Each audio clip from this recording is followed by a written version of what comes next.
Qaradağ rayon polis idarəsinin əməkdaşları narkotik vasitələrin qanunsuz dövriyyəsinə qarşı silsilə əməliyyatlar həyata keçiriblər. Daxili İşlər Nazirliyindən Stop Narkotikasa verilən məlumata görə, rayon ərazisində keçirilən tədbirlər zamanı narkotiklərin qanunsuz dövriyyəsini təşkil etməkdə şübhəli bilinən 33 yaşlı Məmmədəli Məmmədov, 33 yaşlı Orxan Mehdiyev, 31 yaşlı Elmar Mehdizadə, 35 yaşlı Vaqif Kərimov və 32 yaşlı Pərvin Oruçov saxlanılıblar. Onlardan ümumilikdə 70 kiloqram 875 qram tərkibinə psixotrop maddələr əlavə edilmiş narkotik vasitə marixuana aşkarlanıb.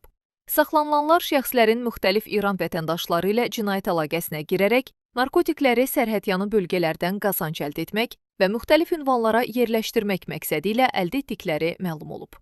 Faktlarla bağlı cinayət işləri başlanılıb, saxlanılan şəxslər barəsində məhkəmənin qərarı ilə həbs qətimkan tədbiri seçilib. Araşdırmalar davam etdirilir.